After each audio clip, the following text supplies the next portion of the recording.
Saudara, tamu saya ini orang yang super sibuk.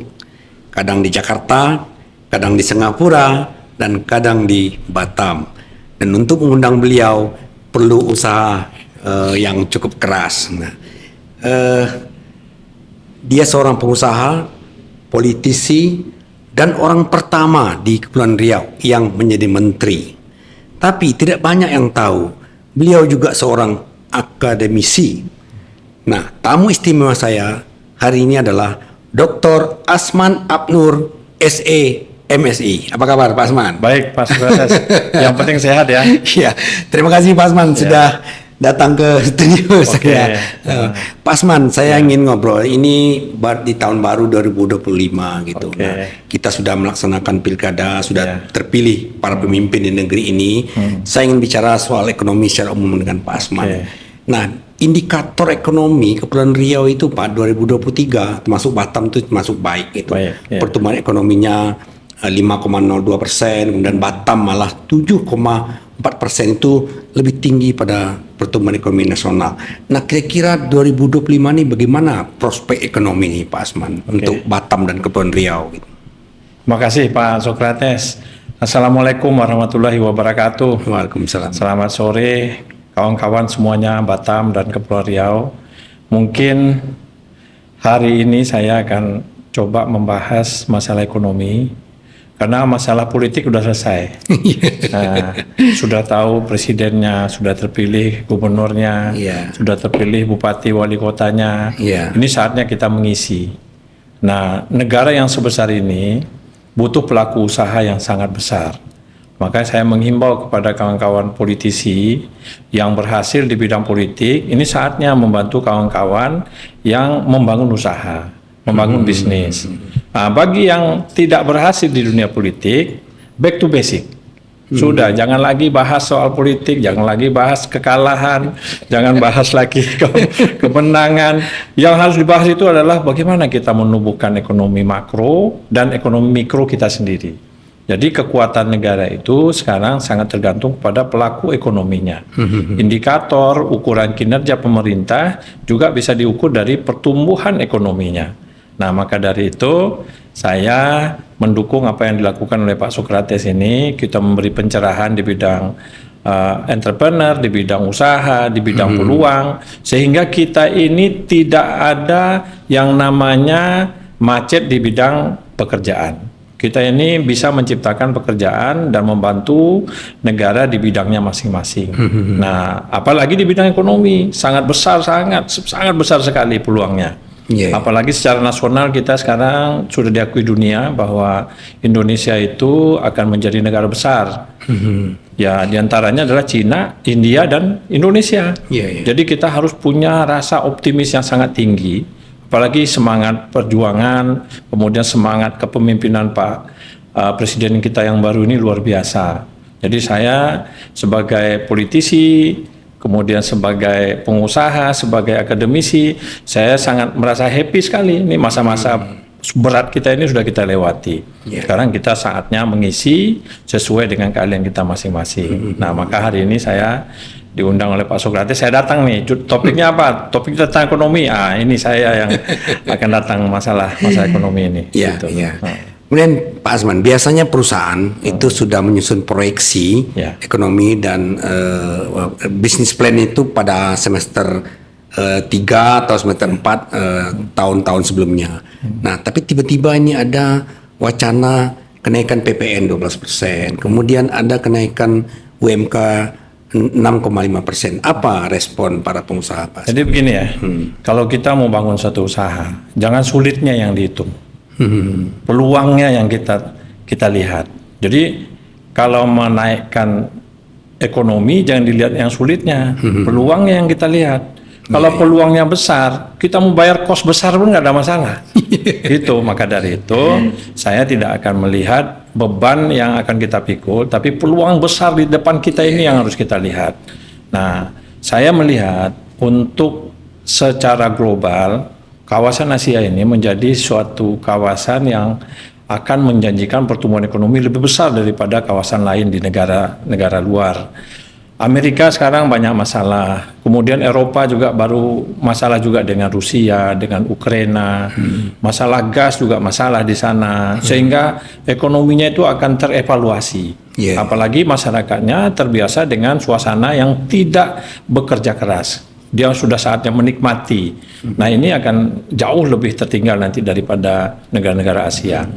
Cina kita akui sekarang menjadi motor pertumbuhan ekonomi dunia, bahkan menjadi pemimpin di Asia di dalam kecepatan pertumbuhan ekonomi, di dalam teknologi dan segala macam peluang-peluang usaha yang ada di kawasan Asia.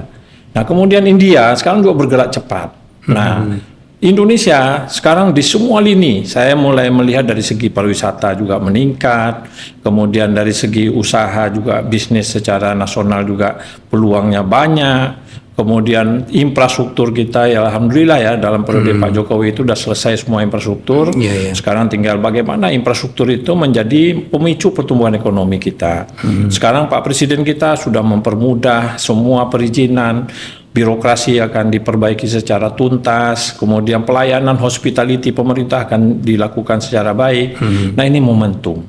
Nah, maka dari itu saya tidak mempermasalahkan apa yang dianggap beban itu, tapi yang harus kita pacu adalah pertumbuhan dan kenaikan pendapatan negara ini dan kemudian pendapatan usaha yang kita bangun. Kalau kosnya tinggi, bukan kosnya yang dipotong, tapi pendapatan yang harus dinaikkan. Jadi jangan dibilang itu menjadi beban, itu justru jadi tantangan buat kita semua. Ya, jadi 12% nggak ada masalah kalau menurut saya. Itu pun hanya barang-barang mewah ternyata dikoreksi terakhir ya Pak Asman.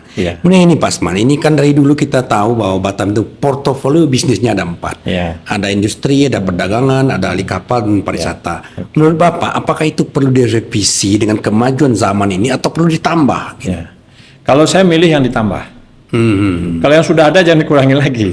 Jadi pertama industri di Batam ini sekarang berkembang pesat. Ya, saya mengimbau juga kepada pelaku-pelaku usaha di bidang kawasan industri, jangan ragu-ragu investasi di bidang industri. Berapapun kawasan industri yang kita bangun sekarang akan diisi oleh investor-investor baik datang dari Asia, Eropa maupun dari Amerika.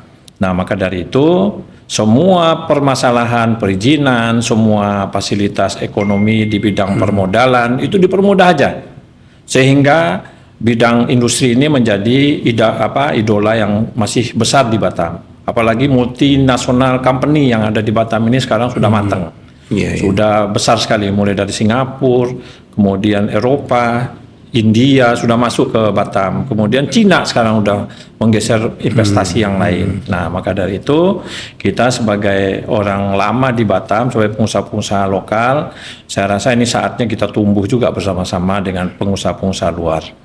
Nah, kemudian kita juga memiliki 2 kawasan ekonomi khusus Pak Asman. Ada kawasan ekonomi khusus Nongsa, Digital Park, dan ada industri kedirgantaraan. KEK MRO di bandara. Nah, ada juga rencana membangun KEK kesehatan. Menurut Bapak gimana peluang? Ya, nggak ada masalah. Bidang itu kan punya keunggulan masing-masing ya. Tadi saya sampaikan di bidang industri. Kemudian di bidang perdagangan kita harus meningkat dari segi ekspor dan impor kita. Kemudian di bidang pariwisata kita harus ciptakan destinasi pariwisata. Kemudian SDM pariwisata. Kemudian saya melihat potensi Batam sebagai hub itu luar biasa. Sekarang kalau kita lihat bandara kita ya, sekarang sudah mulai dibuka. Ya, saya bersyukur ya Pak Wali Kota dan Ketua BP Batam yang merangkap kemarin itu konsentrasi di bidang infrastruktur.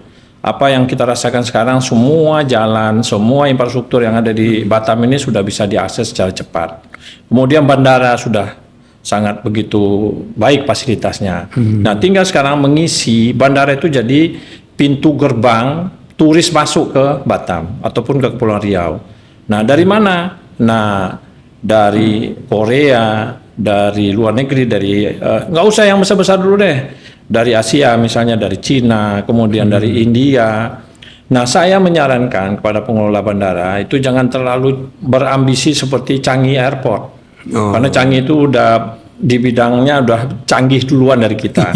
Kita konsentrasi aja, contoh aja yang namanya bandara KLLE 2 yang ada di Kuala Lumpur itu. Coba lihat, itu dikelola oleh penerbangan AirAsia. itu setiap harinya itu menerbangkan jutaan orang ke seluruh kawasan Asia, terutama India. Dari Kuala Lumpur KLLA 2 itu, Terminal 2 itu ke India, semua kota-kota kecil yang ada di India itu sudah terhubung sekarang. Kemudian ke Cina, seluruh kota-kota yang ada di Cina itu terhubung dengan situ. Kemudian kita lihat lagi ke daerah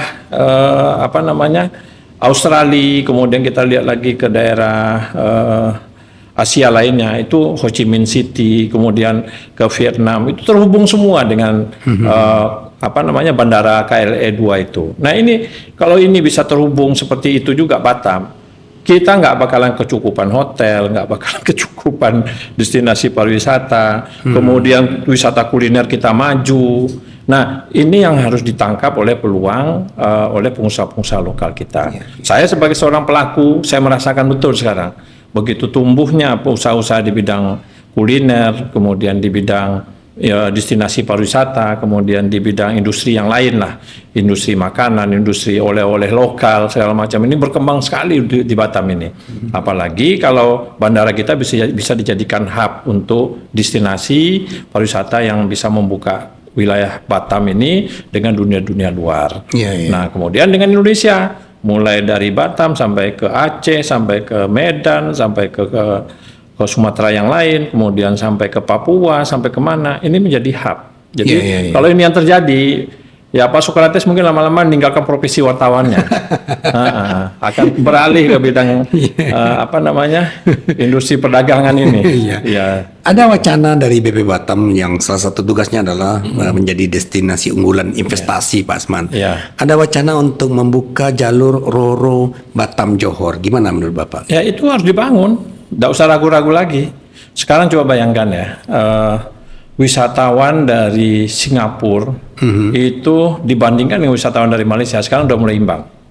Apalagi sekarang dengan kekuatan dolar Singapura itu sudah pasti meningkat wisatawannya ke mancanegara lah, termasuk ke Batam. Kemudian kalau Malaysia itu sekarang sudah banyak sekali wisatawan dari Malaysia semenanjung itu ke Batam sekarang, karena ini pertumbuhannya luar biasa cepat. Nah, maka dari itu kita support, nggak apa-apa.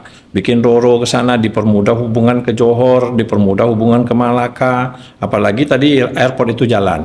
Ya, saya rasa nggak ada lah yang namanya sulit kita di bidang ekonomi. Kalau infrastruktur udah jadi, destinasinya sudah ada, ISDM-nya sudah ada. Kalau masih bilang sulit, berarti semangatnya yang kurang. Nah, gitu Pak Sokrates. Pak Asman, saya perlu tanyakan ini, karena dulu Bapak kan sudah cukup lama membangun usaha di Pulau Batam. Dulu kita mengenal, dan sampai sekarang sebenarnya, ini ada dua mesin di Batam ini Pak, ada Pemko Batam dan Otorita Batam yang sekarang menjadi BP Batam. Nah, belakangan 4-5 tahun terakhir itu menjadi wali kota ex officio BP Batam. Menurut Bapak itu efektif atau tidak? Atau dipisah lagi seperti dulu atau seperti apa? Sebenarnya kita tidak usah mempermasalahkan kelembagaan itu ya. Yang penting siapapun, model apapun kelembagaannya, asal dia bekerja secara profesional, itu tidak akan masalah buat investor maupun sebagai pengusaha saya ya. Cuman yang penting adalah garis komandonya jelas, satu. Kemudian koordinasinya satu sama lain terbangun. Kemudian fungsi, tupoksinya juga udah masing-masing tahu. Kemudian apa yang menjadi sasaran kita tahu. Sehingga nanti SOP di lapangan, bagaimana organisasinya segala macam, itu tinggal menyesuaikan aja. Yang penting niat kita sebagai pemimpin itu dilakukan secara transparan dengan ikhlas. Saya rasa itu tidak ada yang sulit. Jadi kita nggak usah lagi mempermasalahkan yang dulu. Sekarang bangun ke depan apa sistemnya. Coba ya, destinasi pariwisata kuliner kita udah unggul.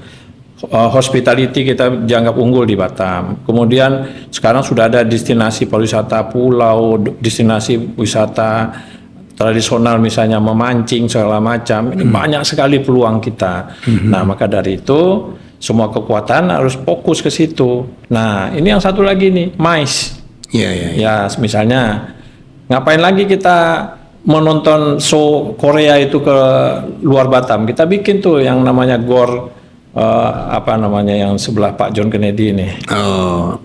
Temenggung Abdul Jamal. Nah, itu tempat show-nya pertunjukan internasional ya, baik dari penyanyi apa namanya yang top itu dari Korea, K-pop ya. Iya, K-pop. Nah, udah kita bikin di sini, jadi akan tumbuh luar biasa nih destinasi pariwisata kita ini. Iya. Tapi Pak Asman, kita juga masih memiliki beberapa kelemahan sebagai kawasan wisata, kawasan destinasi unggulan, misalnya seperti pelayanan air bersih. Gimana menurut Pak Asman ya? Kalau itu bukan permasalahan, itu tantangan kita sebagai pengelola. Kenapa Singapura yang pulaunya kecil gitu, dia nggak ada masalah soal itu. Kalau masih masalah soal itu, kita masih berpikir setback kita. Nah, solusinya kita cari. Ini kan Bintan masih banyak juga air yang bisa kita alirkan ke sini. Modelnya cuma pipa doang itu kan. Sama kayak dari Malaysia ke Singapura. Jadi saya rasa itu tidak menjadi kendala lagi. Karena kita sudah memulainya dari jauh-jauh hari. Nah, kalau tidak cukup, itu berarti kita bersyukur. Kenapa? Bertumbuh ekonomi kita. Kalau cukup ya berlebih-lebih ya nggak ada pertumbuhan berarti. Listrik juga begitu, apalagi ini mau dibangun energi baru terbarukan, ya kan? Ini energi hijau, ini luar biasa. Jadi saya mengimbau kepada pengusaha, udah nih saatnya kita mengisi apa yang disampaikan oleh Presiden, ini mengisi ekonomi, kemudian mengisi bidangnya masing-masing. Nggak boleh lagi kalau kalah di politik, nggak boleh frustasi, ngapain?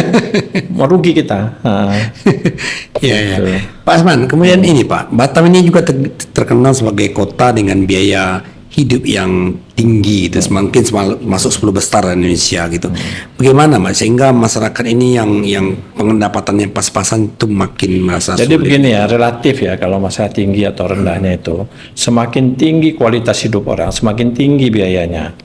Nah, sekarang seperti yang saya sampaikan di awal, tugas kita bukan mengurangi kos itu, meningkatkan pendapatan tugas kita. Jadi kalau pendapatannya udah naik kan nggak ada masalah, nggak komplain kita. Nah, itu tugas kita, tantangan kita itu. Jadi sekali lagi, jadi kalau mau maju jangan dilihat permasalahannya, dilihat peluangnya. Jadi semangat berjuang, semangat spirit ingin maju itulah yang menjadi dasar kita supaya kita nggak takut dengan masalah-masalah yang disampaikan tadi itu. Tapi soal dugaan bahwa daya beli masyarakat terutama yang kelas menengah itu menurun, Pak Asman, itu memang betul-betul itu pengaruh. opini kalau menurut saya. Buktinya Tapi yang Pak Asman rasakan sendiri di lapangan. Saya kan punya bisnis mulai dari menengah atas sampai menengah bawah, malah tumbuh kok sekarang. Ya, jadi kalau menurut saya kalau itu dianggap turun, mungkin caranya aja kita belum dapat. Kalau caranya nggak dapat ya kita pasti bilang, oh ini kok turun ya daya beli orang. Tapi di satu sisi tetangga kita kok ramai ya, kok makin tumbuh ekonominya. Berarti caranya benar. Nah, cara kita yang kita evaluasi, jangan kita salahkan masalah itu. Saya ingat dulu Pak Asman pernah menyarankan kepada Gubernur Kepulauan Riau Pak Ansar Ahmad bahwa membangun pulau-pulau karena kita banyak pulau, Pak. Apa yang ingin Bapak sampaikan soal itu? Ya, pertama saya melihat pulau-pulau di Kepulauan Riau ini bisa menjadi destinasi pariwisata ya. Coba ya kita lihat di Maldives itu, nggak punya daratan dia. Tapi turis asing yang datang itu semua turis-turis yang pakai private jet, kemudian pesawat yang bisa mendarat di laut. Nah, ini punya potensi kita kembangkan di Kepri ini. Jadi sudah benar kalau menurut saya yang langkah-langkah yang dilakukan oleh Pak Ansar, terutama mensupport yang namanya Pulau 2 yang ada di Anambas, kemudian ada yang di Natuna, kemudian ada yang di Bintan. Ini konektivitas satu sama lain aja. Mungkin bandara-bandara lokalnya kita bangun. Seperti di Natuna kita perbaiki lagi bandaranya. Kalau perlu nanti krus ya, rute krus itu, kapal pesiar itu mulai dari Singapura, kemudian singgah di Anambas, kemudian mampir ke Phuket dia, kemudian ini. Nah, terutama nanti dalam proses perizinan itu, nggak perlu lagi cop paspor kalau menurut saya zaman sekarang ini. Mungkin tinggal dikasih kartu, kemudian ini kan pulau nggak mungkin juga terjun kemana itu turis itu kan. Jadi tinggal ngasih kartu, ngasih card, kemudian dia menunjukkan bahwa dia penumpang krus itu, ya sudah. Bebasin. Nah, tinggal bagaimana wisata lokal yang kita bisa hidup gitu. Jadi banyak hal lah kalau menurut saya. Pas ini kemudian soal ketahanan pangan, Pak. Dan ternyata Kepulauan Riau ini termasuk rendah ketahanan pangan. Peringkat 30 dari 34 provinsi. Bagaimana mengatasi ke depan ketergantungan kita terhadap daerah lain, Pak Asman? Ya, kalau pendapatannya mencukupi nggak ada itu masalah pangan itu. Kalau pangan memang nggak mungkin ditanam di Kepri. Kita dari dulu itu sudah mindset kita impor dari luar, dari dalam negeri maupun luar negeri. Jadi kalau bicara kebutuhan pokok segala macam, itu hampir 80%-nya kita tergantung luar. Nah, pendapatan aja dinaikin udah, nggak apa-apa. Itu mau kualitas kayak apa aja, seperti Singapura itu nggak banyak diatur itu di situ kebutuhan pokoknya. Silakan masukkan sebanyak-banyaknya, sehingga kompetitif harga pasar itu betul-betul menemu harga yang benar. Iya. Apa tidak mungkin kan Pak Asman, misalnya dulu pernah di Lingga dibikin sawah gitu, tapi tidak terlalu berhasil. Kemudian ada nggak daerah lain yang bisa menjadi penyuplai kebutuhan pangan? Saya pikir Sumatera ini kan sangat besar ya potensinya untuk mensuplai ke Batam. Mulai dari Brastagi sampai ke Sumatera Barat sampai ke Riau yang lain daratan ya. Itu banyak hal yang bisa dia suplai ke Batam. Ikan kita berlimpah luah, ikan kita. Kemudian daging saya pikir juga banyak peternak-peternak lokal ya di Sumatera yang bisa mensuplai ke sini. Harusnya tidak ada masalah lagi dengan ketahanan pangan kita di Kepri ini. Nah, yang penting sekarang pertumbuhan ekonomi kita pacu, mau mahal kayak apapun, yang namanya kebutuhan pokok itu bisa kita beli. Nah, yang susah pendapatan kita turun. Nah, itu baru susah kita. Gitu. Pak Asman, saya ingin tanyakan ini kan sekarang belakangan muncul pengusaha-pengusaha generasi kedua, termasuk anaknya Pak Asman sendiri. Nah, apa yang ingin Pak Asman sampaikan ke mereka sebagai pengusaha-pengusaha muda yang kita berharap di tangan entrepreneur inilah ke depan nasib Batam ini dipertaruhkan? Pertama ya, tugas generasi pertama itu membangun dasar-dasar bisnisnya. Jadi kalau sebagai perintis, saya juga sering menyarankan ke kawan-kawan itu, jangan segan-segan kita, jangan ragu-ragu kita memberikan kewenangan luas kepada generasi kedua kita. Karena apa? Saya banyak contoh. Banyak usaha kawan-kawan kita yang sudah mati-matian dia bangun karena dia lupa membangun generasi keduanya. Begitu dia kurang sehat, begitu dia dirawat, usahanya langsung macet. Nah, maka dari itu jangan setengah-setengah memberi kepercayaan kepada anak itu, udah kasih full aja. Nah, sehingga mereka juga ya nemui benturan ya nggak apa-apa, dianggap itu latihan. Nah, bagaimana kita memberikan kewenangan yang lebih besar, itu tanggung jawab kita. Nah, bagaimana kita memberikan tanggung jawab besar itu menjadi tantangan buat anak kita, saya pikir itu tanggung jawab kita juga sebagai generasi pertama. Nah, udah jangan ragu-ragu. Kalau udah terlalu banyak usahanya, dibangun aja satu holding. Jadi holding ini aja pegang, kemudian dia ngatur unit-unit usaha di bawahnya. Kemudian generasi ketiga juga kita begitu kan, nggak apa-apa. Nah, itu kunci ya. Banyak usaha-usaha tradisional itu hilang pada generasi kedua. Nah, jangan-jangan nanti restoran Padang juga bisa hilang nih di Indonesia. Kalau generasi keduanya nggak dibangun. Nanti ganti semua yang restoran Jepang nanti semua. Apa yang ingin, apalagi ini kan beda sekarang Pak Asman. Kalau dulu kan memang dari segi feeling, tapi anak-anak muda sekarang tuh lebih pada data, apalagi di era digital. Apa bedanya dengan yang sekarang? Prinsipnya bisnis itu nggak ada bedanya, ya. Mau data kayak apapun, mau feeling kayak apapun, yang penting berani memulai. Berani memulai. Nah, kalau mau memulai itu memang nyali ya, nyali. Seperti Pak Rudi nih, saya apresiasi lah sama beliau ya. Beliau ini punya nyali untuk melebarkan jalan. Nggak semua pemimpin sebelumnya berani seperti beliau. Jadi secara khusus nih saya wawancara ini, walaupun tadi nggak mau bicara dari bidang politik, saya terima kasih sekali ya kepemimpinan Pak Rudi ini yang sudah memberikan legacy ya, baik di bidang infrastruktur dan lain. Yang belum sempurna ini sempurnakan nanti di generasi berikutnya, di pemimpin berikutnya. Jadi tidak boleh lagi salah menyalahkan. Kemudian bagi pengusaha-pengusaha lokal di Batam saya berbangga karena apa? Mereka sekarang sudah cukup mapan ya. Banyak pengusaha-pengusaha nasional di Batam ini mundur. Balik lagi ke Jakarta dia. Karena pengusaha-pengusaha kita ini cukup handal. Ada, saya baru lihat tuh di Bengkong itu ada Mika Coan, itu kan dari nasional ya. Tapi ada lagi yang lokal membangun yang namanya Ceban 10.000. Ya itu nggak apa-apa. Nah, lama-lama nanti pengusaha ini akan menjadi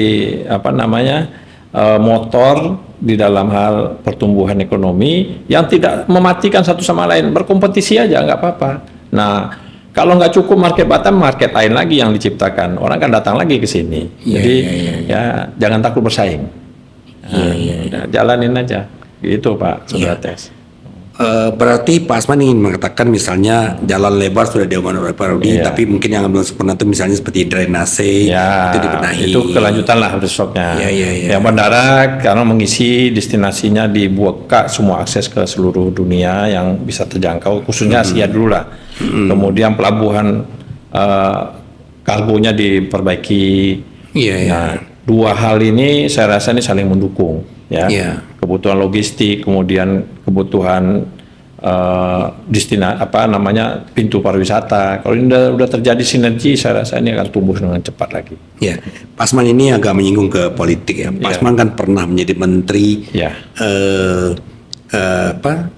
Pemberdayaan aparatur negara, reformasi birokrasi. Ya. Apa yang paling berkesan ketika Bapak menjadi menteri itu yang Bapak lakukan untuk ASN? Ya, yang penting dibangun dari sisi mentalnya ya.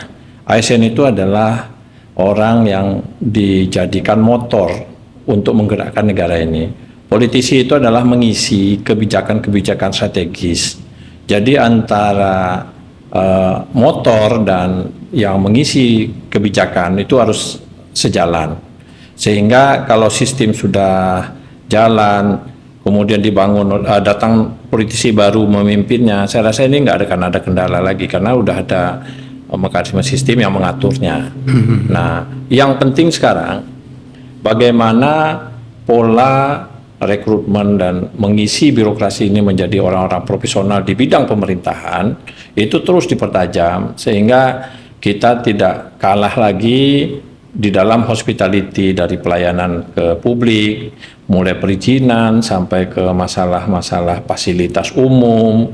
Ini semua rasanya menurut saya ini harusnya sudah dimiliki oleh semua ASN. Jadi jangan lagi ini jabatan itu, udah dimanapun tempatnya ASN itu sama aja. Yang penting bagaimana peran dia melakukan tugasnya dengan baik. Ya, tapi belakangan ada kecenderungan ASN juga seperti terjebak dengan politik praktis, Pak. Padahal itu kan dilarang oleh undang-undang. Ya, kalau itu di mana negara pun sama. Jadi ya sudah, kan saya udah usai sekarang, udah. Jadi jangan lagi berpikir mundur ya, berpikirnya ke depan aja. Ya. Nah, nanti 5 tahun lagi kita pikir politik lagi. Kalau mau jadi presiden sekarang udah tidak lagi ada threshold. Tidak lagi minimum 20% partai politik yang mendukung. Sekarang mau jadi presiden juga boleh kalau kita punya partai ya kan. Jadi saya pikir semakin terbuka negeri ini, semakin bagus. Jadi kita akan bebas nanti memilih mana yang terbaik untuk memimpin. Tapi menurut Pak Asman, bagaimana sebenarnya sebaiknya manajemen talenta dan karir ASN ini, Pak? Karena memang ada keraguan-raguan mereka, Pak. Seperti apa gitu. Jadi sementara di sisi ada kecenderungan terseret-seret oleh pimpinannya yang berpolitik, itu seperti itu, Pak. Gitu. Ya, biasanya birokrasi itu lebih canggih lah politiknya. Namanya politik pandai-pandai namanya.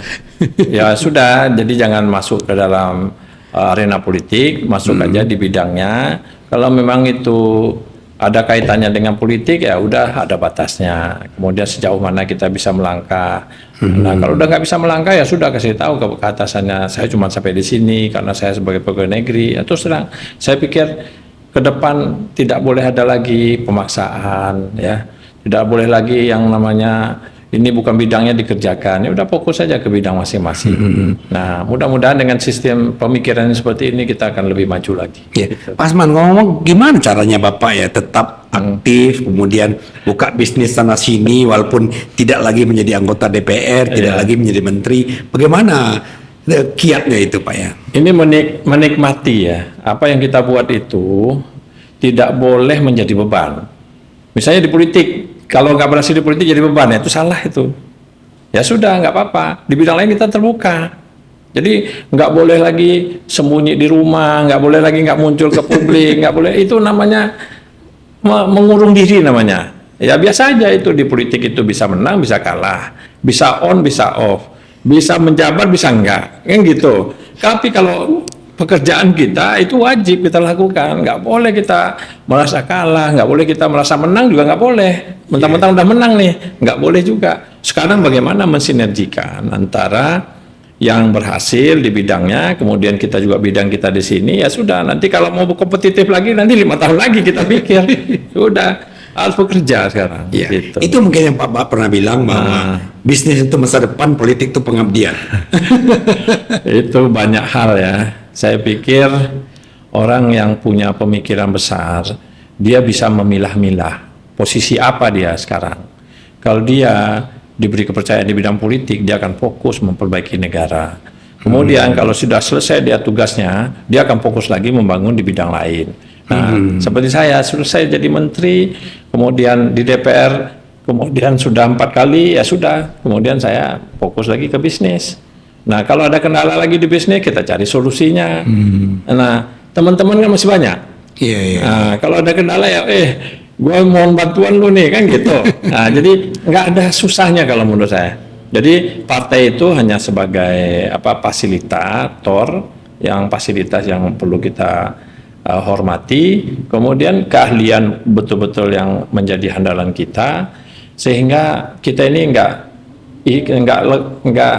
nggak lekang di panas, nggak habis istilahnya, Udah hujan nggak lapuk. Itu istilahnya Pak Socrates itu. Iya, iya, iya. Nah, jadi udah optimis saja, Iya, gitu iya. Pak Socrates. Jadi begitu tidak aktif lagi di politik, Nah. meresmikan rumah makan baru, meresmikan mengurus kampus, gitu, Kampus, ya, mengajar. ya, pokoknya yang bisa kita lakukan kita lakukan. Iya, iya. Orang lain nggak bisa bikin, kita bikin. Karena pengalaman kita udah banyak kan. Iya, Kemudian banyak lagi di belakang kita nih, ada ribuan pegawai nih di belakang saya ini. Nah, jadi kalau kita tidak bersemangat, yang 1.000 orang lebih ini nggak semangat juga dia. Iya, iya. Nah, jadi sekali lagi Pak Socrates, profesi itu baik dimanapun itu adalah pekerjaan yang mulia. Jadi imam masjid pun, jadi pengurus masjid pun itu profesi juga. Iya, iya. Nah, harus dinikmati. Coba kalau kita pergi ke Turki itu, yang paling pertama kita lihat dulu Blue Mosque-nya kan.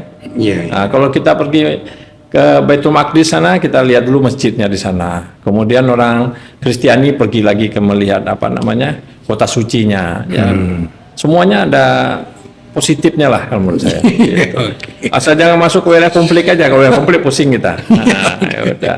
Nggak happy kita Pak Socrates. Oke Pak Asman, Ya. aduh terima kasih banyak Pak Asman. Dan saudara, inilah obrolan luar biasa saya dengan Bapak Asman Abnur, seorang pengusaha, politisi, pernah jadi menteri, Ya. dan juga seorang akademisi. Tapi beliau lebih senang menyebut dirinya pedagang. Pedagang, gitu. ya. Nah, ada satu quote untuk menutup podcast ini di sore ini yang perlu Anda renungkan. Banyak orang tanya, bisnis apa yang bagus? Jawabannya, bisnis yang bagus adalah yang dibuka, bukan yang ditanyakan terus. Itu kata Bob Sadino, Ya, benar. yang juga dikagumi Ya. Pak Asman Abnur. Ikuti terus Socrates Talk.